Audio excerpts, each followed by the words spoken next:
So I was talking to my cousin, and he's telling me that he just has pimple all over his face, and that whoever said that pimples stop at puberty and acne kind of like stops when you get older was a complete liar. And I'm thinking to myself, you know what? That hasn't really been my experience. The last few years have been fairly clean in terms of my skin, and then look at that, just a big ass pimple right there. Look at, bro.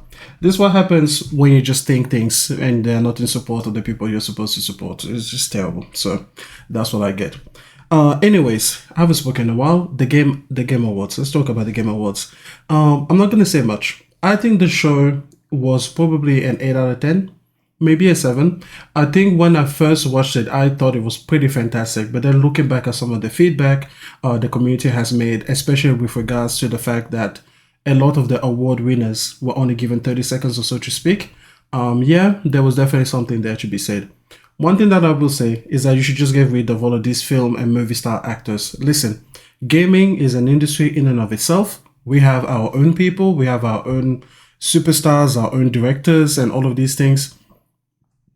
And I don't think we need the film industry or the music industry to bring us legitimacy anymore. Like, we are bigger than both of them combined. So let's just leave, kind of like superstars that belong to other industries. They have their own award shows, they have their own presentations. If we manage to take them out and give more of that time back to the award winners, I think that would be really awesome. But let's face it, there are many, many awards out there that dedicate themselves way more to the developers and nobody watches them. Like, you look at the Golden Joysticks, you look at the BAFTAs, you look at the DICE Awards, and people don't watch them. People are there for Jeff Keighley's show because Jeff Keighley's show is what the people want. So, without further ado, let's go ahead and talk about some of the reveals that were made, some of the things that were shown off at the Game Awards. I'm not going to cover every single game, but I'm going to cover a fair few, and I'm just going to kind of go rapid fire unless I have something to say about it. Okay, so over here first we have Borders: A Tale of Two Sons remake. Now, as you know, I was supposed to mute that. Hold on. Let me just kind of do this real quick. If I do this right, then it should all be muted. Okay, cool. So we have Borders: A Tale of Two Sons over here, and I played the first game. I love the first game. This is from Joseph Fares way before It Takes Two ever won. And this is just an absolutely beautiful game. For the most part, you are encouraged to play cooperatively, but you don't technically have to. Each joystick on your controller will control one of the brothers, and it's just a really fantastic time. It's a fantastic experience, and you guys know how much I love remakes. I never understand this criticism when it comes to remasters and remakes. It's like, these are the classics for my industry. This is like some of the best games that our industry has to offer. Why wouldn't we want it to be remade for a new generation? Okay, whether that is a returning fan that gets to experience it again in better quality, or whether that's brand new people that never got the chance to experience it. It's just so weird that it's become a controversial issue, because I'm like, how is this ever bad? And I don't care how, like, recently something was sent, or something was posted, or something was created, like a game came out. No, it's just a matter of fact that, hey, listen, this is some of the best that our industry has to offer, and it deserves to have a place. Now, let me just kind of turn on do not disturb mode over here, if I can find it. Honestly, guys, I've had a whole set of issues with Windows. I'm not even sure if I'm going to bother doing it. Flight mode? Nah, that's what I'm not going to turn. Whatever, we're just going to ignore that. Okay, then we have Windblown over here. And I think this comes from the people that made Dead Cells. Yes, comes from the people that made Dead Cells. Okay, I did not like Dead Cells.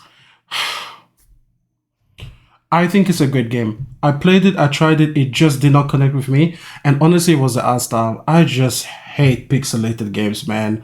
Oh man, that whole 18, 16-bit era. And I know this is going to sound super hypocritical as a lover of Sea of Stars, but Sea of Stars was the exception to the rule, not the rule itself, okay? Like, for me, this art style is so much more palatable.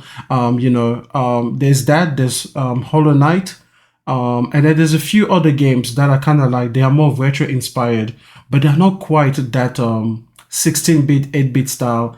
This year, so much better. Like I just look at this and I'm like, wow, I actually want to play this. So I'm looking forward to this one, and hopefully it can do what it can do for me what Dead Cells did for a lot of people. So I've become a fan of these guys.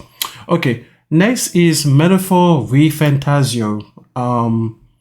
It's from the Persona 5 guys, it's from Atlas. And when I look at the cutscenes, I'm like, yo, that looks amazing. However, when I look at some of the gameplay, it's just super PS3. I mean, take a look at this. Take a look at this. That is just super PS3 level graphics. It's just bad. And I'm just, look, Persona 5 was a PS3 game. I'm pretty sure it's a PS3 game. And I guess that was forgivable. This year, nah, man. I'm not gonna get in for this. I don't care how good it is. I don't care if it's just as good as Persona 5.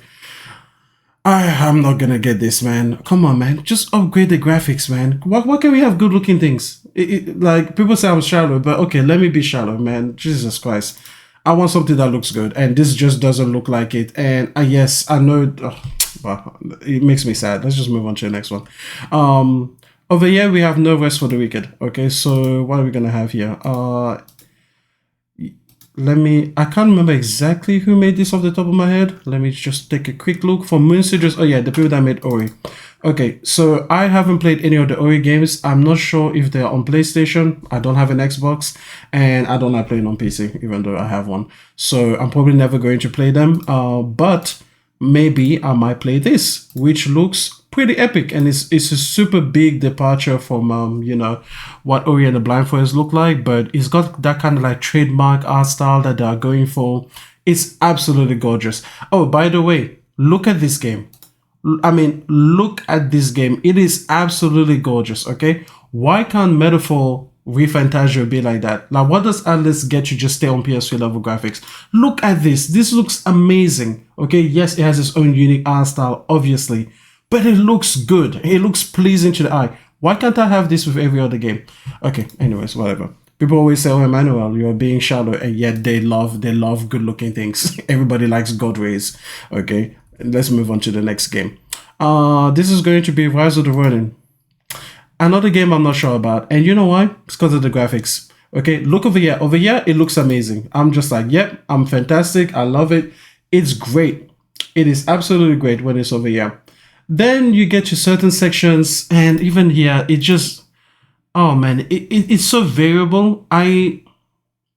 Okay, alright, so this was the section I wanted to get to, okay?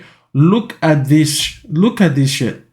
Look at this, look at this. You have these people, and they have no shadows.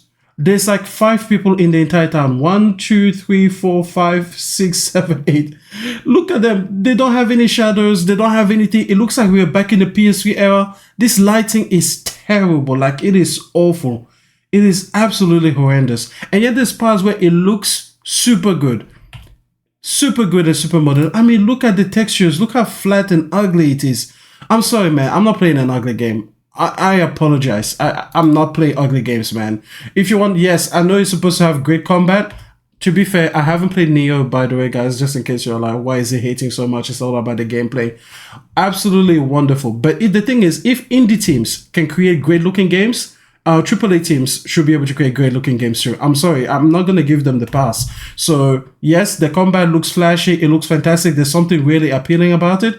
But I'm not going to do it. Not going to do it. There's going to be other parts. Look at this. Look at the darkness over here. What is that? Now, they could fix it, of course, but what is this? This is absolutely disgusting. It is awful. It just looks... The combat looks great. This part, this whole scene over here looks pretty good because you can barely see anything and it makes you forget how shit everything else looks. But, man. I wasn't meant to be a downer, by the way. I wasn't meant to just be downing these games, but I just realized that indie games nowadays, they go so far out of their way to create these really beautiful artistic like visuals and renditions that they just make craft, they just make art. And then AAA teams, they're kind of stuck in the PS3 era, they just refuse to kind of move with the times. Like certain parts, like I said, certain parts look really good, but then other parts, and I suspect that for the majority of the gameplay, you'll be playing PS3 level graphics, and that is not okay, man. If again, all of this with Fantasia, if an indie team can make this and it can be so appealing and it can be so visually compelling, then every other team that's bigger than that should make better. Now I've got Suicide Squad over here. This game is garbage. I'm gonna call it now. This cartoony Fortnite aesthetic, I don't even understand exactly why they ever thought that we would want this. This graphically is obviously modern day and it's obviously current, but it's what it is serving that is not good. It's just like, why are we playing Shoot the Purple Orb? Why are we playing this game? And it pretends to be serious, and yet when you look at the gameplay, none of it is. Like, look at this. It doesn't look compelling. Who thought this was a good idea? No, no one wants to do this. Nobody wants to be doing this. Okay, to be fair, I'm gonna get, I'm gonna get some pushback from J Barry and Persona because they think this looks amazing. That's 100%. Listen, guys, if you love it, you love it. But the truth is, I just don't find this compelling at all. This whole premise of these guys killing the Justice League, it just sounds so ridiculous. And yeah, in any case, I'm not at all looking forward to this. This is the best trailer that they've actually released for this game, so it looks half decent. And I feel like if this was the only trailer out, people would still kind of be excited. But then they've shown us enough where we're just like, nah, I'm sorry, I'm not, nah. No, I'm just gonna close that. No, that makes me sad. Okay, then over here we have the first Berserker. Okay, now if I remember correctly, this is another graphical showpiece over here where we have good looking games and yeah, and we have good gameplay that follows as well. Let me just kind of skip through the trailer. So this is one that I'm looking forward to. I mean, look at that, man. Look at that. This is what I'm talking about. You can make good looking games that have really compelling gameplay. You can make really artistic art styles, and you can make really just stylized looks, and you can have it all. Why can't we have great gameplay and good looking games as well? Like, so this one looks fantastic, looks appealing. Never sure how these things are going to turn out. Sometimes the trailer makes it look, so much better than what you're actually going to experience. But just from first viewing, hey, man, I'm really glad. That's one thing this Game Awards did. It did have a lot of really interesting game reveals. Like, you guys can tell by the number of tabs that I have open. I mean, that's ridiculous. Okay, let's move on to the next one. Lost Records. This is Don't Nod. This is the people that made Life is Strange. After Life is Strange, after Life is Strange Season 1, I completely just fell off the series. It's always something where I'm like, oh, you should go back to this. You should experience this again. And you know what? I'm kind of in a mood for something a bit more chill. I think maybe, during these holidays, I can play Life is Strange Season 2 because I think I have access to it, either because I bought it or through PS Plus. I forget exactly what happened, but I think I have access to Life is Strange Season 2. This one looks good, but I'm not sure if I'll ever play it. So yeah, it's like Stranger Things, but women instead of boys. So power to them. Okay. Next one. This is Zenless Zone Zero. I have nothing to say about this game other than the fact that I feel like a lot of developers sometimes they're just like, hey, we're just going to create a name for a game, a title for a game, and we're just gonna call it whatever. Like, it doesn't mean anything. Like, it's just Zenless Zone Zero. It's like it has Z, it has an alliteration. That's what we're gonna go for.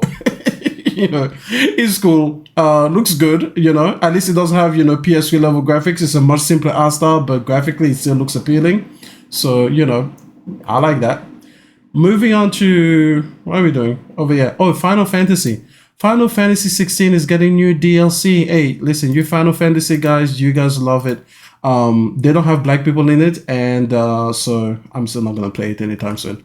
Moving on, The Finals. Now, The Finals is a game that is actually out. It's a free-to-play first-person shooter game. You play in teams of 3, and you're supposed to do something or other. I actually played it a little bit, but the only annoying thing with it is twofold. Number one, I still believe that these games are best played with friends, and I just don't have that many people to play with. My personal friends, they are busy doing other things. Life has got to them. So we don't often play at the same time. And then the other thing is that when I did play with random people, it was really hard to kind of cooperate as a team. The maps are so big and you can find yourselves in really disadvantaged positions if you go one against two other people. So I am glad that it exists for the people that will love it. And I do believe it is a good game, but unfortunately, I'm probably gonna have to see this one out because circumstances just don't line up for me. Okay, then we're gonna have Line of Fire. This is from the people that made No Man's Sky. And this is actually interesting because I remember one of the podcasts with P-Rock. We were talking about Starfield, and we talked about, the 1,000 planets. And what I said was 1,000 planets means nothing because no game has ever created one planet. Like no video game has ever tried to render an entire actual planet-sized planet, like life-sized planet. And this is exactly what this game is. This is meant to be an actual singular planet that is fully rendered with continents, with oceans, with rivers, with streams, with forests, with deserts, with everything. And everything of it is meant to feel life-size. It's meant to feel grand.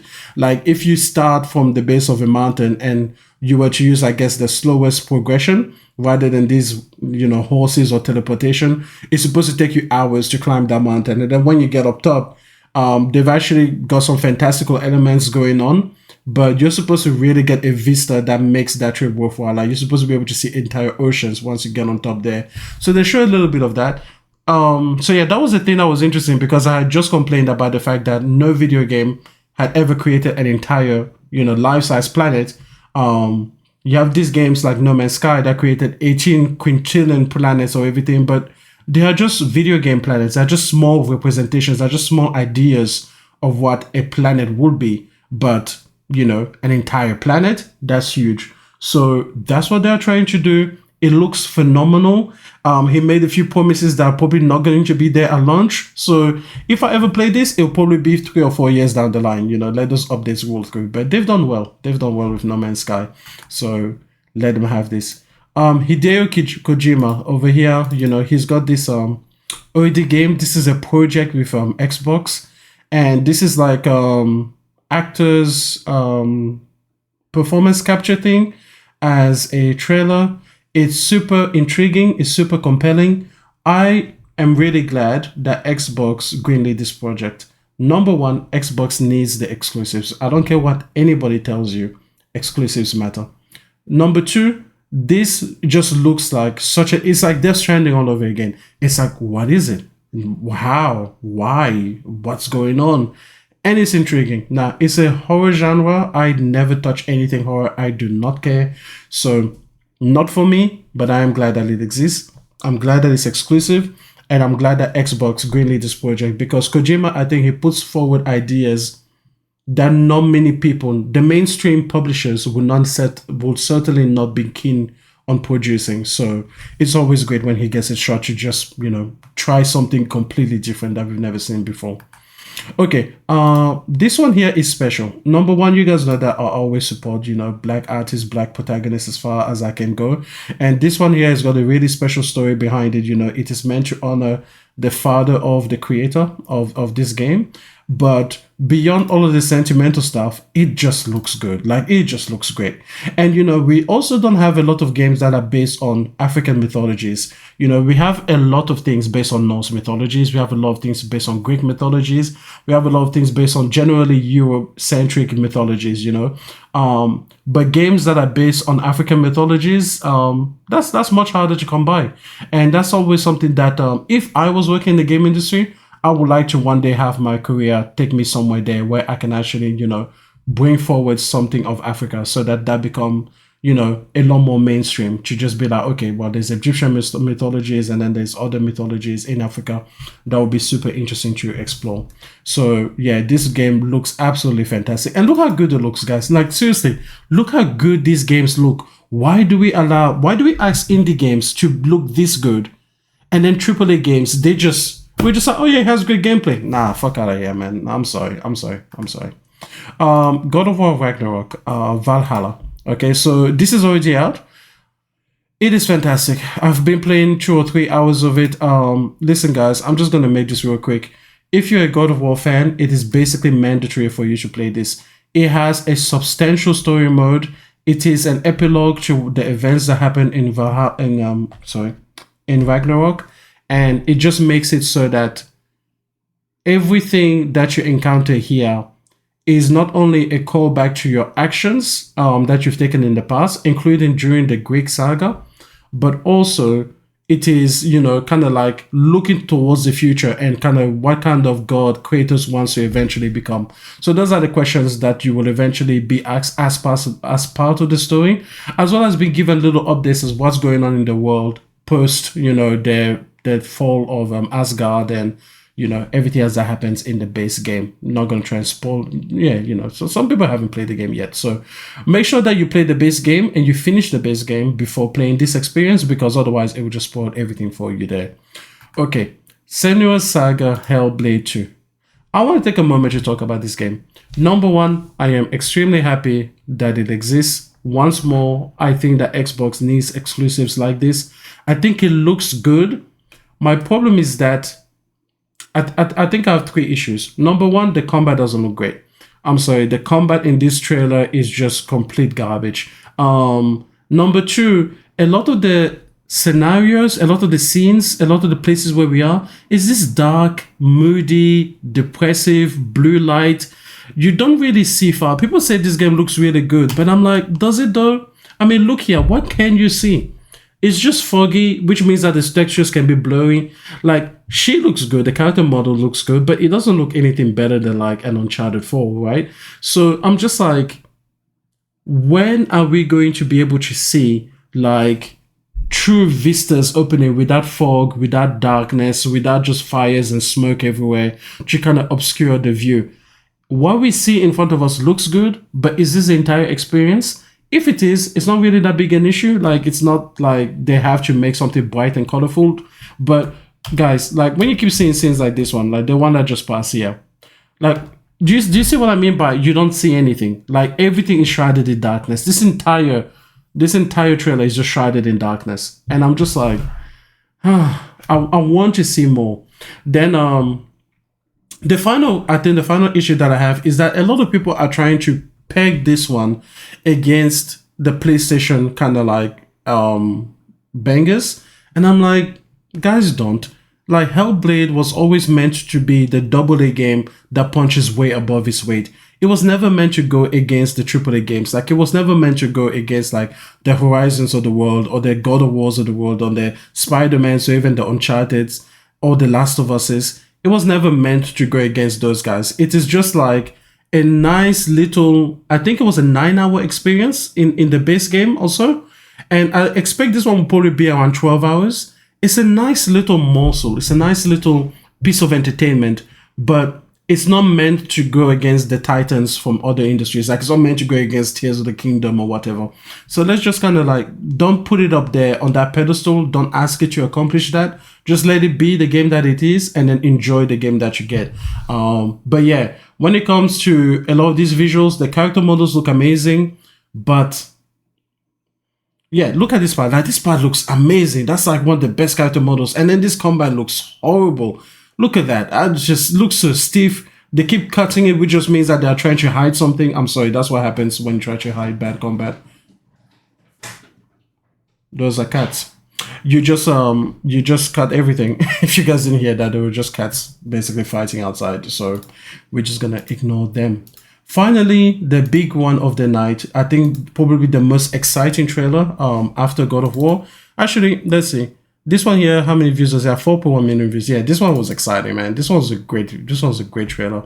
Comes from Arcane Studios, Lyon specifically. Based in Paris, it's going to feature Blade. I know nothing about Blade.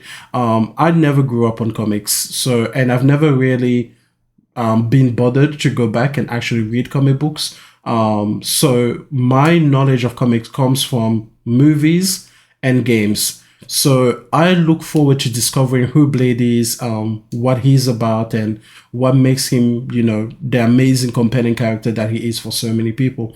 I think this trailer was phenomenal. I like the art style. I really do. A lot of people are kind of, upset, I suppose, at this more cartoony approach, and it's stylish. It just oozes, this kind of panache, and I just think that it looks incredible to me. I really, really love this trailer. I love everything about it. I love the music, which I can't play at the moment. I love the look of him. I love the glasses. I love the motifs. I mean, this whole trailer is just like, it is magical. Like, boom, it's magical. I would watch it over and over and over again. And I'm telling you, I've watched this probably over a dozen times by now because it is that good, the trailer. It just looks fantastic. And the whole premise of the game, I am super in for. Just want to say a few quick things about Marvel's Blade. Number one, it should absolutely be an Xbox exclusive game. This whole notion that they should somehow make it a multi-platform game that it should appear on PlayStation at any point in time, I am fully against. Okay, I'm one of those people who said that Xbox needs to be in competition, in real competition with PlayStation. So now we have Blade, we have Hellblade, we have Fable coming, we have what's that, Clockwork Revolution game or something? Like, we have these amazing games coming, these amazing properties. To somehow take that away from the Xbox as an exclusive, I just think that's so unfair, and it's not what I want. I want these platforms to have their own identities. They need to forge their own path. Yes, I still believe that Game Pass Day and Date is a huge mistake. But the point is, if they're going to do it, they should do it right. And that means that they should make these games exclusive. Okay, I don't want to have the whole Game Pass Day and Date conversation. But no, this whole thing should be exclusive. In fact, even if it doesn't release day and date on PC, that would be absolutely wonderful. Even better. Give people a strong reason to support your brand so that they can go out there, they can buy it, they can support the brand, they can support the game. And then people at Microsoft can look back and be like, wow, people really showed up for this game. We should create a sequel. Because that's what happens when you actually show up for the game. God of War Ragnarok sold 50 million copies in just over a year. And now we have this amazing long, multi-hour, probably 10 to 20 hour experience as a DLC expansion. And it's amazing. It's such a wonderful piece of content. And that happens because people turned up and they supported the game. The same thing should happen with Blade. This thing should be on fire. People should buy it. It should sell 10 million copies in a year, if not more. Okay? And then you can get more. You can get a sequel. You can get upgrades. You can get DLC. That's exactly what we should be talking about. But this whole scene, it just oozes panache. I love the crosses and just the world setting that they are doing. I truly think that this is one of the best trailers ever released. Like, I just... not to hype it up too much, but I am really looking forward to this game. Yeah, like, look at that character. Look how beautiful it looks. Man, this is art, man. This is what I mean by, it doesn't have to be photorealistic. When I say good graphics, I'm not just talking about Horizon Forbidden West. I'm not just talking about God of War. I'm talking about games that just look good, man. Games where you're just like, wow, look how stylish that is. Even Borderlands back in its day, like, it didn't look great, like, graphically in terms of resolution, but it had its own style and it looked good for what it was. Nobody was playing Borderlands being like, oh, this is terrible, man. So everything here I absolutely love, and I just think that Blade, I'm so looking forward to it. My one complaint about this trailer is that I think it was released too soon. This notion that this is going to be 4 or 5 years away, that annoys me, because now we are going to play the waiting game again. On Xbox, they had Hellblade announced since 2019. Now they're announcing Blade in 2023. Is it going to be another 3 or 4 years before we get there? Like, is that what we're going to do now? That part bothers me, but it's already done, so we're just going to take it what it is. Final thing I want to say about the Game Awards, Chris Judge, his joke was funny, okay? I'm sorry. The whole dig at the Modern Warfare 3 campaign, that was absolutely funny. It was hilarious. It is interesting that Joseph Fares was able to say fuck you to the Oscars and everybody cheered him on. And yet Christopher Judge, a black man, yes, because it is a race thing, just said, hey, listen, my speech was longer than the campaign, and everybody knows it is true what he was getting at, and it was a well-timed joke, and people want to act as if he said something, oh, he's so unprofessional, and you're telling me that it's not because he's black and the other guy is white. Yeah, right. Listen, I'll just call it like it is. There's lots of racist people out there, and even people that don't think they're racist, they kind of have those racist undertones where it's like somehow the black guy just doesn't get away with as much, even though he does half as much. You know, he's just like he can't step over the line at all. You know, the white person, he's able to say "fuck you" to the Oscars. Yeah, great, fantastic. Look how passionate he is. The black guy says a joke without a single cuss word. And somehow we're just gonna, yeah, it's cool. We're just gonna let that go. Okay, let's see. I think I talked about most of what I wanted to talk about. Oh, another piece of news: E3 is dead. Now I don't actually have anything up for this. Sorry, I was supposed to get like references or something. I guess if I was professional, I would do these things. Clearly, I'm not. Okay, E3 is dead. Good. I didn't like E3. I don't like E3. Because it represented one I saw was a big problem in the industry, and that is you just release things way before they are ever even a real product. Like E3, for all the good that it brought us, you know, people always talk about God of War 2016 reveal. I love that moment. Everybody did. Love it. But it brought us the bad guys. You know, it brought us the bad guys. Like, do you guys remember The Division? Do you guys remember all of these other games that came out?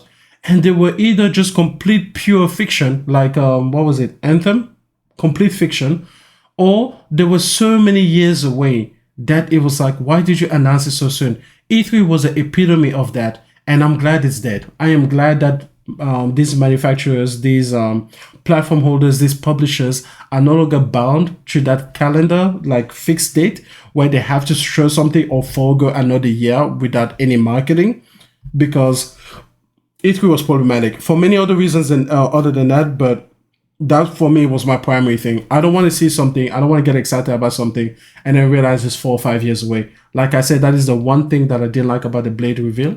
But either way, it is what it is. I'm glad E3 is dead, so yeah, it can get out of here. Now the GTA 6 trailer. Let's see. I think I can put that up. You know, like I'm not that lazy. You know, I can put up the GTA 6 trailer while we talk. You know, we can give them one more view. You know, why not? Why not? They already have 147 million, but you know what? We'll help them out and give them one more. This trailer looks amazing. I'm just not sure if I'll enjoy the game.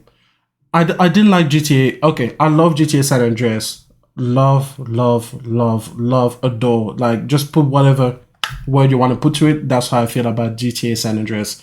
GTA 4 was a massive disappointment to me. Massive disappointment. I hated Nico Bellic, hated him, hated his story, hated the gameplay in it. I hated every single thing about GTA 4. GTA 5, I haven't played yet. And the reason I haven't played GTA 5 isn't because I don't own it. I do. It's because I hated GTA 4. GTA 4 just left such a bad taste in my mouth that GTA 5, I just kind of was like, ah. But this one looks compelling. It looks, you know, it looks like something that will be happening today. And yeah, I have no issues with this trailer. I hope that the game comes out soon. I think they said it's coming out in 2025 or something. I don't know. We'll watch to the end, I suppose. Yeah. I just think that this is an amazing trailer. A lot of people are acting weird around this. Like this, guys, like what is with people like feeling threatened by female characters in video games? Like, where is this coming from? Why are we still? I don't even know if we ever were there. Okay, 2025. That's fine. But yeah. So, I don't know. People are acting weird about it. Like, they don't want to play as women or whatever. I don't even want to get into that discussion because it's just so dumb that I absolutely hate it. Okay, so looking forward to that. As far as whether I think that this trailer came too early or not, I would say that it should be about 18 months. That's the maximum amount of time that you should put out your trailer and then release it. So if this thing comes out in the middle of 2025, that would be fantastic. It would have, you know, answered what I want. If it comes out, you know, let's say towards the end of 2025, then I still think it was a little bit too early, but it's not too bad. You know, it's kind of acceptable. But yeah, that would be that. Okay, next thing I want to talk about, the PlayStation wrap up. Now, I think, am I going to do this live? Yeah, we're just going to do this live. I think I remember, and I think I'm already signed in. So we can just take a look at, oh, of course I'm not signed in. Give me 1 second, guys. I'm just gonna sign in. We're gonna do this live. We're gonna take a look at some of my wrap up. Okay. I think it's sign me in. Yes, maybe. Boom. Okay. So let's go. So over here, you're going to see, some of my games here, some of my playtime. I really, really like when platform holders do this, and I think every single one of them do this. I'm not sure about the Switch, but nobody really cares about the Switch. But yeah, Death Stranding was my most played game of the year. Um, I'm really happy about that. Death Stranding was an amazing experience. This year was the first year that I beat it, so it's not like I went back to replay it again. I got a platinum in it, so yeah, it's a great game. And then look at Hades over there. World Company, I deleted that game. That game is dead. Don't play it. But it's one of those games that I don't even know how to call it. Like, I just kept getting back to it. It was kind of like my standard. I don't know what I want to do tonight. Let me just put on some World Company and play it. It's the only multiplayer shooter game that I've played in a long time, and I like a lot of aspects about it. But unfortunately, the people behind the game just let it die. So it is what it is. Also, we have to talk about the fact that, listen, in these live service games, microtransactions are not micro anymore. Like, you want a skin, it'll be like $15. And a lot of these skins, at least in this particular game, it was just a repaint of the same skin. So if you have a pair of pants, you want them to be blue, $15. You want them to be green, another $15. That's, bro, it pissed me off. Okay, so Sea of Stars, amazing game. And then Horizon Forbidden West. This game is, I played it because of the Burning Shores, and then I eventually got the Platinum. And every single time that I played, I found myself just getting sucked back into it. This is the most beautiful game ever created, as far as I'm concerned. So there's that. Okay, continuing over here, Thrill Seeker, don't really care about that. Let's see, what did I do? Oh, month by month, Forspoken, great game, way better than people say it is. Hades, of course, takes the next 2 months. April is Death Stranding. Then we have Horizon Forbidden West, probably because of the Burning Shores DLC there. God of War Ragnarok. I think this month I was just going back to, what was I doing? I wasn't getting the Platinum anymore because I already had it. I was going back for New Game Plus. So that was that. Nier Automata. Such a tumultuous relationship with this one, but I'm glad I played it. Disco Elysium. Wow, what a wonderful game. Guys, if you haven't played Disco Elysium, definitely go for it. It was my first playthrough, and I will play it again, except it's so involved and it's so slow paced. Like, you really have to be in the mood for it. I feel like if I play it again, it will be in 2 or 3 years. Like, it would take a while. Sea of Stars is amazing, but the Platinum was really sucky. Like, it says 65 hours played here, and I think I beat the game at about 38 hours, and then the rest was just for the Platinum. And honestly, that kind of left a bad taste in my mouth. Marvel Spider-Man 2. Huge contrast, by the way. This Platinum over here was just tedious. It wasn't hard, it was just tedious. It was tedious and ugh. This one was fantastic. I love this experience. I loved getting the Platinum for this. It was just the right amount of time, just the right amount of length, and then, it was achieved. Okay, Death Stranding Director's Cut again. This was just me going off for the Platinum now. This is the Platinum one. So what happened there is that I played Death Stranding and I've stopped playing it. I beat it in April. And then I basically let it go all the way until November when I went to get a Platinum again. So that's why I recommend you play it. If you're going to go for Death Stranding Platinum, it is a long drawn out Platinum as well. So definitely taking a break in between is what you should do. And then over here in December, I was cleaning up some of the Platinums I was cleaning up the Platinum actually for Horizon Forbidden West, and now I started New Game Plus, and I'm probably gonna let that go for a few months before I get back into it. Okay, let's see, what does it say here? Some playlist BS, yep, that's fine. I don't know why it's recommended a game I've already played. 749 hours. So one interesting thing about this, the way this site works, is that I don't think it updates live, because I first checked this out a few days ago. I've played since then, and I don't think it updates. So I'm not sure if it's like as soon as you first ask it to get your stats, if it freezes that in place, or whether it's already frozen in place for everyone for a certain date. But if you want it to be the most accurate, I suppose you should probably just wait like a week more or so, so it can be as accurate as possible. But yeah, 749 hours in the year. So, and then apparently I played some on PS4. I'm not sure what this is, but I don't know why I clicked that. Okay, so That was the hours.